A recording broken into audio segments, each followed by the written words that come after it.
The colonel set her folder aside before she finished her second sentence.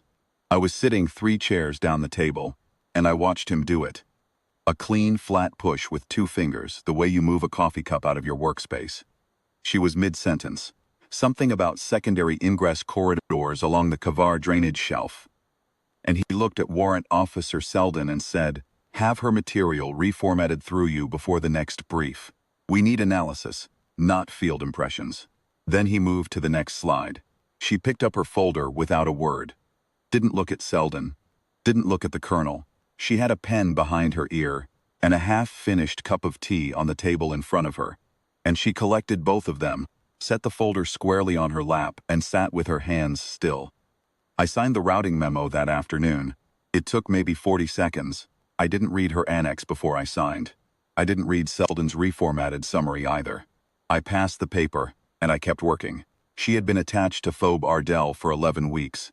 She was a contractor, technically, a GS equivalent on a classified services agreement, which meant no rank insignia, no name on the board outside the S2 tent, no chair at the principal's table unless someone specifically requested her. The colonel had not specifically requested her. The battalion intelligence officer had, because she had been right 3 times running on pattern analysis, that the organic S2 shop had missed, and he had made the case quietly that she should sit in the room. The colonel had agreed with conditions. One of the conditions, it turned out, was that she go through Selden. In the tent she shared with 2 female signals corporals. She kept a laminated threat pattern overlay taped to the inside of her footlocker lid. I know because Corporal Yi told me later that she never closed the lid all the way. The overlay was color-coded in 4 tiers. The secondary ingress corridors she had been describing when the colonel set her folder aside. The Kavar drainage shelf, 2 culvert crossings below the eastern ridge, were marked in the 2nd tier, red. The attack came on a Wednesday at 034. I was at the radio console in the operations tent, running routine feed checks, when the first contact report came in from Outpost Calvert. By 0348, there were 3 contact reports, and the pattern was not random. I pulled up the current threat assessment on the screen, Selden's reformatted version, the one that had replaced hers in the official package. And I looked at the grid overlay it projected, and the grid overlay did not show the Kavar drainage shelf as a priority corridor. It showed the northern road network. The attack was coming from the east through 2 culvert crossings below a ridge, exactly where she had drawn her 2nd-tier markings in red. I found her annex in the physical file copy on the shelf behind the console. The battalion I.O. kept hard copies of everything, including superseded documents. Hers was stamped superseded. Refer to Selden Analytical Summary 14C in red diagonal across the cover page. I read it standing up in the dark, with contact reports still coming in over the radio. The Kavar drainage shelf was on page 1. 2 culvert crossings were named, with grid coordinates. The timing window she had identified. A 3-hour low-light window between 030 and 060, 0 when satellite revisit rates dropped, was on page 2 with a footnote citing the specific orbital parameters. The secondary strike corridor, the one that would come 40 minutes after initial contact to prevent consolidation of the defensive line, was on page 3 with a map overlay she had drawn by hand. The secondary strike came at 0421. It came through the corridor on page 3. 11 men were wounded, 2 were killed. I am not going to give you their names because their families have heard enough, and because that accounting belongs to them and not to this story. What I will tell you is that by 0500 the contact had broken off, and I was still standing at that console with her annex in my hands. And I had not put it down since I picked it up.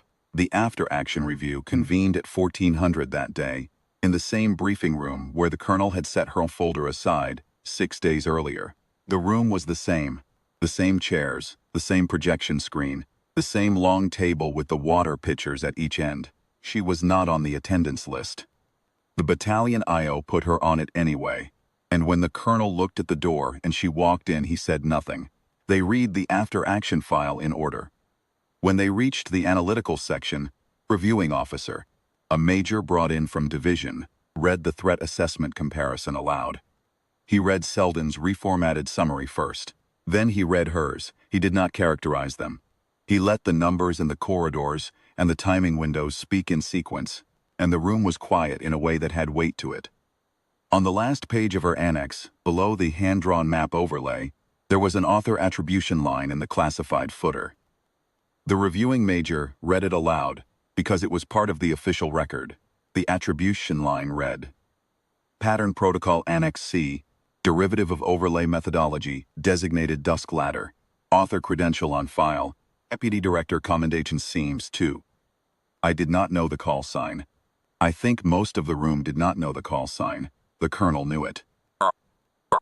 I could tell because his expression did not change in the way that expressions change when information is new.